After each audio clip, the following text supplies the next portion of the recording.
وہ اصل میں میرا دوست بن گیا ہے، لاہور آتے جاتے مجھ سے مل کر چلا جاتا ہے۔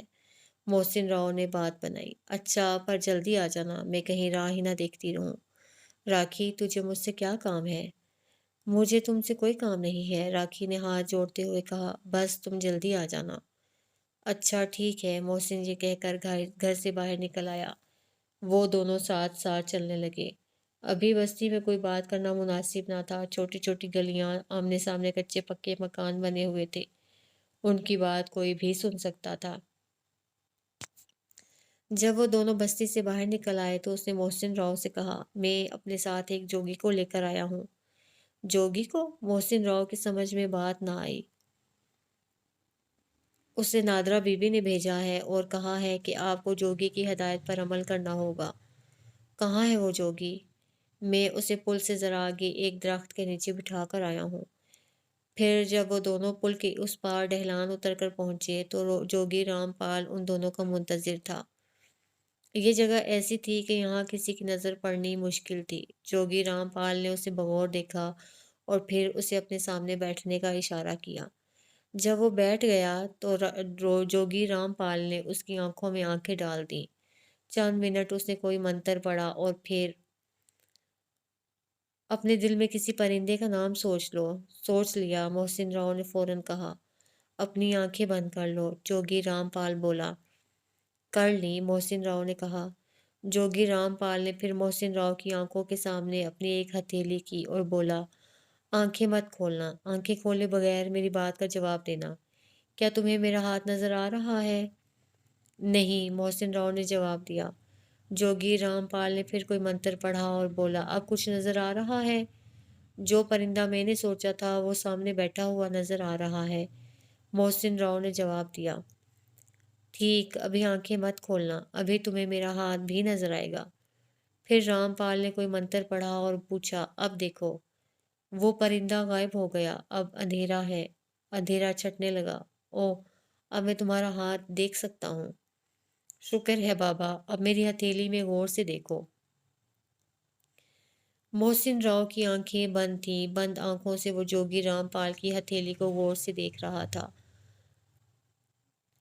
تو اس میں ہاتھ کی لکیروں کے سوا کچھ دکھائی نہ دیا، لیکن پھر فوراً ہی وہ لکیریں دھندلا گئیں اور ایک تصویر سامنے آ گئی۔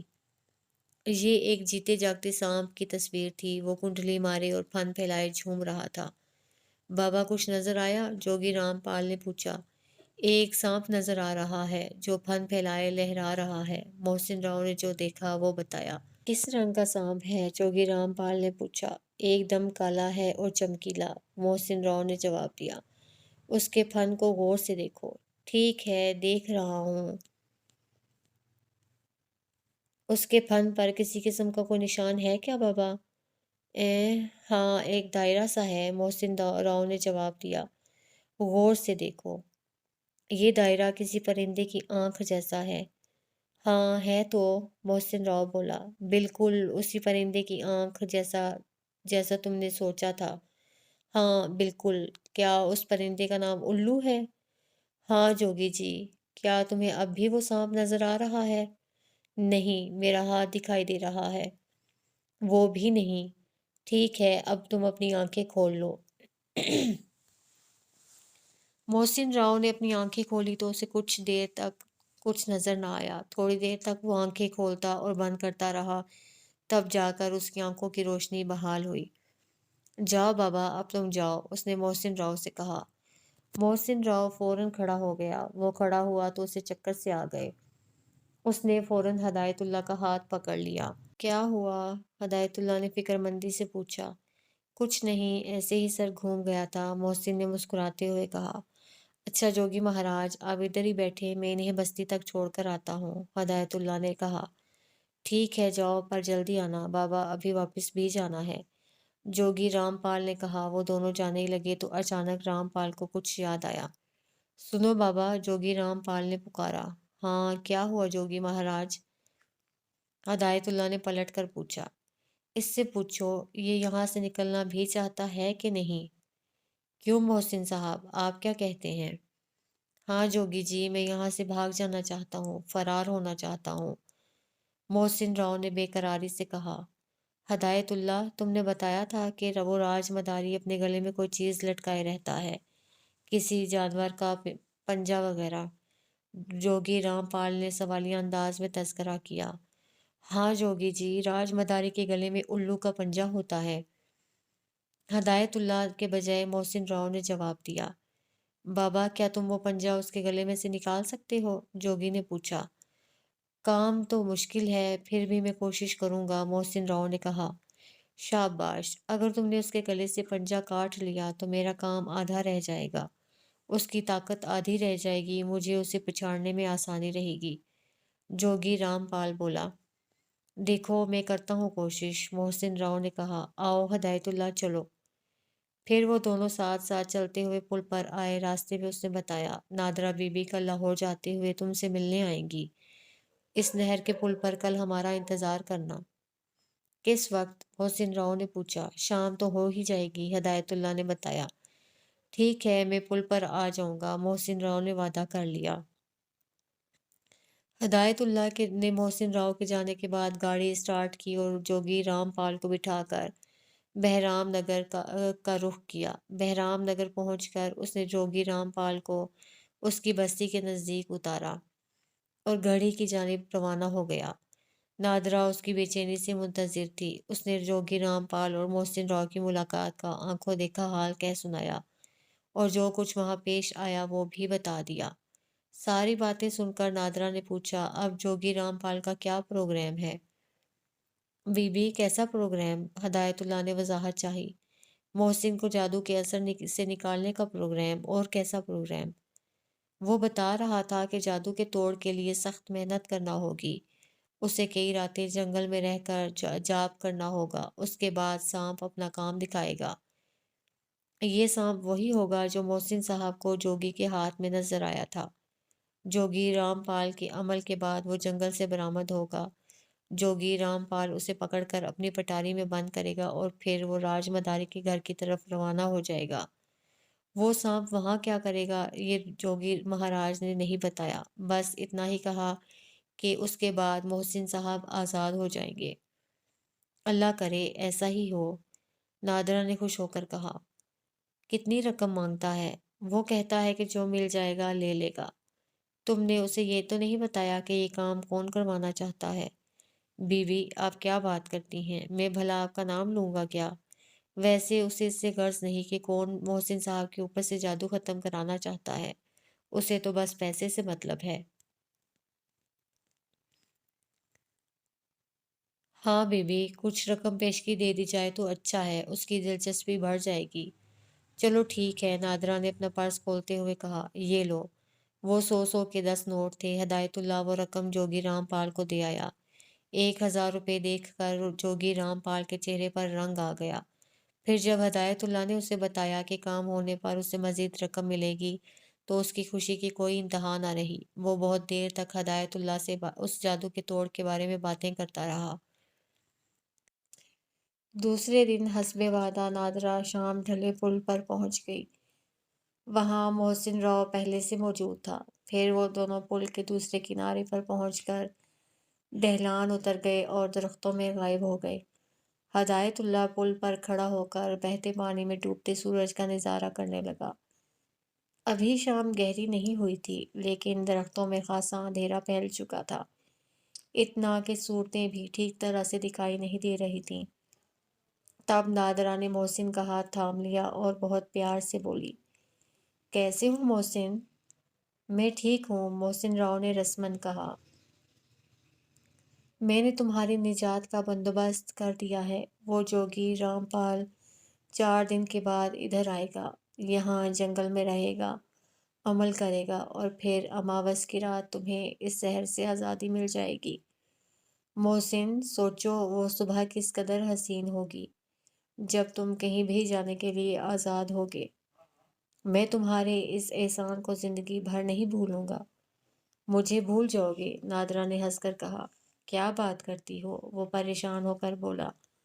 آزادی ایسی ہی چیز ہے، میں آزاد کہاں ہوں گا؟ ایک قید سے نکل کر دوسری قید میں چلا جاؤں گا۔ کس کی قید میں؟ ارے بھول گئی، تم نے پہلی ملاقات میں کیا کہا تھا کیا کہا تھا؟ بے فکر ہو جاؤ، میں اس کی قید سے نکال کر تمہیں اپنا قیدی بنا لوں گی۔ یہی کہا تھا نا؟ محسن راؤ نے کہا۔ کیا تم میرے قیدی بننے کے لیے تیار ہو؟ نادرا نے پوچھا۔ پہلے بھی اقرار کیا تھا، اب بھی اقرار کرتا ہوں۔ تمہارا قیدی بن کر مجھے خوشی ہوگی۔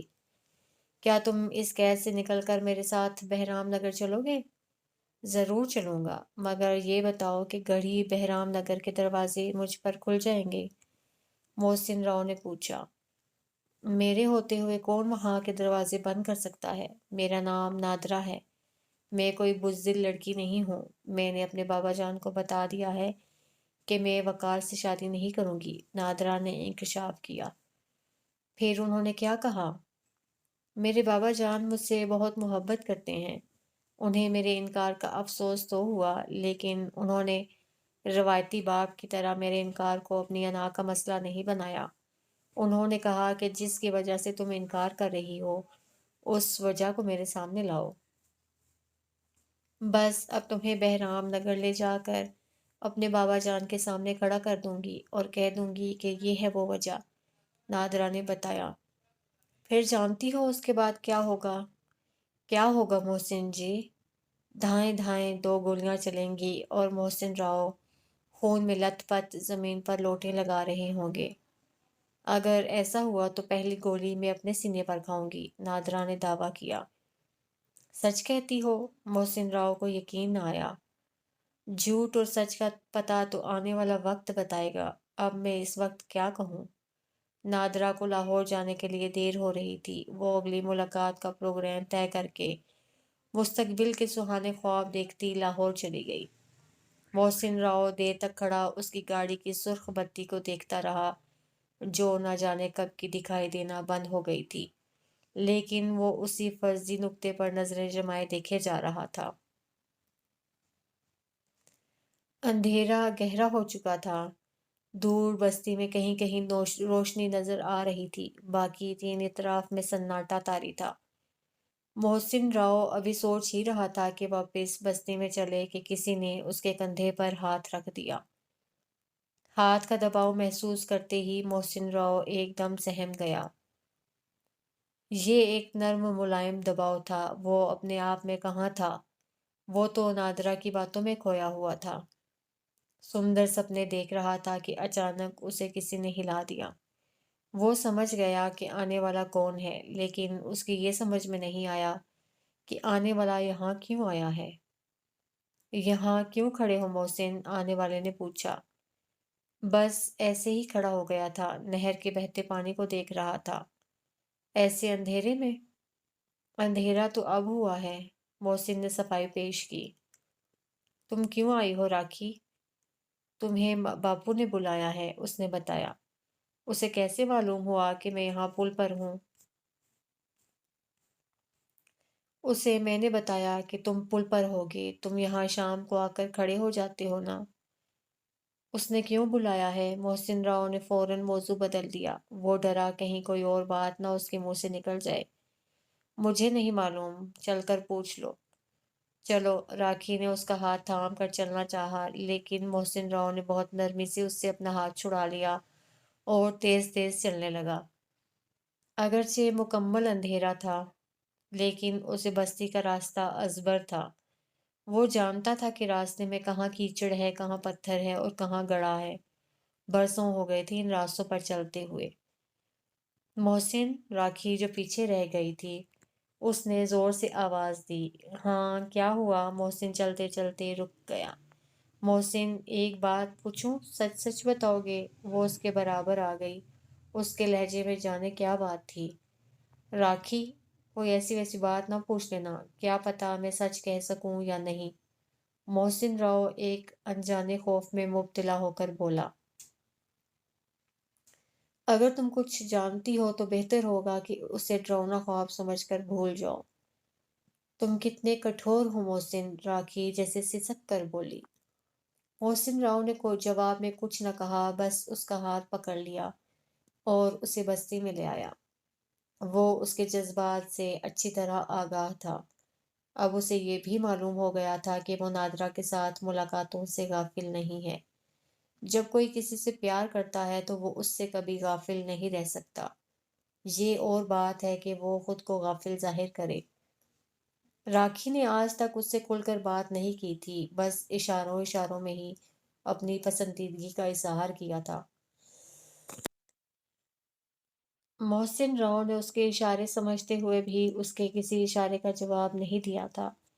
محسن راؤ نے راستے میں سوچا، ہو سکتا ہے کہ وہ نادرہ کے بارے میں کچھ نہ جانتی ہو اور اپنے حوالے سے کوئی سچ اگلوانا چاہتی ہو، کسی نتیجے پر پہنچنا چاہتی ہو۔ لیکن اب کچھ نہیں ہو سکتا تھا، بات ادھوری رہ گئی تھی اور اسے فی الحال مکمل نہیں کیا جا سکتا تھا۔ وہ صحن میں داخل ہوا تھا تو راج مداری سامنے ہی مونڈے پر بیٹھا ہوا تھا۔ اس کے سیدھے ہاتھ پر دو پاؤں پر ریچھ بیٹھا ہوا تھا اور بائیں ہاتھ پر بندر کھڑا ہوا تھا۔ اس کے ہاتھ دونوں جانوروں کے سر پر رکھے ہوئے تھے۔ اس کے پیچھے دیوار میں گڑی ہوئی کیل میں لالٹین لٹکی ہوئی تھی۔ پیچھے سے پڑتی ہوئی روشنی میں وہ تینوں عجیب و غریب دکھائی دے رہے تھے، بے حد پراسرار اور خوف میں مبتلا کر دینے والے۔ راکھی، یہ توہے کہاں ملا رے؟ راج مداری نے بڑے پراسرار لہجے میں پوچھا۔ وہیں باپو، جہاں میں نے بتایا تھا، راکھی نے سادگی سے جواب دیا۔ نہر والے پل پر؟ راج مداری نے تصدیق چاہی۔ ہاں باپو، راکھی نے اس بات میں گردن ہلائی۔ اور رسیا؟ راج مداری اپنے بندر سے مخاطب ہوا۔ بندر اپنا نام سنتے ہی اس کی گود میں آ کر بیٹھا۔ ریچھ اپنے دو پاؤں پر اٹھ کر کھڑا ہو گیا۔ ارے میری گود میں کیوں چڑھ گیا رے رسیا؟ جا میرا چاقو تو لے کر آ رے۔ چاقو کا نام سن کر محسن راؤ کی سٹی گم ہو گئی۔ راج مداری کا حکم سنتے ہی رسیا اس کی گود سے کودا اور چھلانگیں لگاتا ہوا اندر کمرے میں چلا گیا۔ چند لمحوں بعد جب وہ واپس آیا تو اس کے منہ میں چاقو دبا ہوا تھا۔ نزدیک آ کر وہ دو پاؤں پر کھڑا ہوا اور اپنے اگلے دو پاؤں اپنے سینے پر باندھ لیے اور اپنا منہ اٹھا دیا۔ راج مداری نے اس کے منہ سے چاقو نکال لیا۔ اسے کھولا تو 6 انچ لمبا پھل لالٹین کی دھندلی روشنی کے باوجود یکبارگی چمک اٹھا۔ محسن کھلے ہوئے چاقو کو دیکھ کر سہم گیا۔ اسے یوں لگا جیسے راج مداری یہ چاقو پھینک کر اس کے دل کے آر پار کر دے گا۔ وہ ایک قدم پیچھے ہٹ کر فوراً راکھی کی آڑ میں ہو گیا۔ ادھر آ رے چھوڑا، راج مداری نے اسے اپنے نزدیک آنے کا اشارہ کیا۔ راکھی اس کے سامنے سے ہٹ گئی۔ وہ مجبوراً آگے بڑھا اور اس کے نزدیک پہنچ کر خاموشی سے کھڑا ہو گیا۔ دیکھ محسنہ، میں نے تجھے بہت سے کام سکھا دی ہے رے، اب تجھے وہ کھیل سکھاتا ہوں رے جس کی وجہ سے تیری جان بچی، راج مداری نے کہا۔ یہ سن کر محسن راؤ کی جان میں جان آئی۔ وہ سمجھ رہا تھا کہ نادرہ سے ملاقاتوں کا راز کھل گیا ہے اور اب اسے سزا ملنے والی ہے۔ محسن راؤ نے گہرا اور ٹھنڈا سانس لیا اور بولا، ہاں باپو، سکھاؤ۔ 7 دن کے بعد اماوس کی رات آنے والی ہے۔ یہ عمل آج سے شروع ہوگا اور اماوس کی رات کو پورا ہوگا۔ اماوس کی رات کو تو جنگل میں ہوگا، ڈر مت، میں تیرے ساتھ چلوں گا رے۔ رات 12 بجے ایک خاص عمل کرنا ہوگا، اس کے بعد تو ایک بڑا جادوگر بن جائے گا رے۔ پر محسنہ، ایک بات بتا، بڑا جادوگر بن کر تو موہر چھوڑ کر تو نہیں چلا جائے گا رے؟ راج مداری نے پوچھا۔ کیسی بات کرتے ہو باپو، میں تمہیں چھوڑ کر کیوں جاؤں گا بھلا؟ تمہارا کیا بھروسہ ہے محسن، راکھی نے اس کے نزدیک آ کر آہستہ سے کہا، اتنی آہستہ کہ راج مداری نہ سن پایا۔ لا اپنا ہاتھ آگے بڑھا، راج مداری نے کہا، پھر راکھی سے مخاطب ہو کر بولا، راکھی تو پیچھے ہٹ۔ یہ لے باپو، راکھی پیچھے ہٹتے ہوئے بولی، ہر کوئی مجھے پیچھے ہٹاتا ہے۔ راج مداری نے راکھی کی بات پر کوئی توجہ نہ دی، لیکن محسن راؤ نے اسے مڑ کر ضرور دیکھا۔ راج مداری نے محسن کا ہاتھ پکڑ لیا اور چاقو سے اس کے انگوٹھے پر ہلکا سا چیرا لگایا۔ چاقو کی دھار بہت تیز تھی۔ فوراً خون نکل آیا۔ اس نے اپنے گلے سے الو کا پنجہ نکالا اور کوئی منتر پڑھتے ہوئے اس پنجے کی ایک ایک انگلی پر خون لگایا۔ پھر اس خون آلود پنجے کو اس کی پیشانی پر پھیرا، اس کی پیشانی پر خون کی لکیریں بن گئیں۔ بس جا محسنہ، اندر کمرے میں جا، اب تو نے اس کمرے سے سورج نکلنے سے پہلے نہیں نکلنا ہے رے۔ سمجھ گیا نا میری بات؟ چاہے تو ہے کتنا ہی کوئی پکارے، دیکھ اگر اس کی پکار پر باہر نکل گیا تو اتنا جان لے کہ اندھا ہو جائے گا رے۔ ٹھیک ہے باپو، میں اندر جا رہا ہوں، اب صبح ہی باہر نکلوں گا۔ محسن راؤ نے اسے یقین دلایا۔ راج مداری بہت عیار آدمی تھا۔ یہ سارا چکر اس نے محسن راؤ کو جادو سکھانے کے لیے نہیں چلایا تھا۔ یہ چکر اس نے محسن راؤ کو مکمل طور پر اپنا متی بنانے کے لیے چلایا تھا۔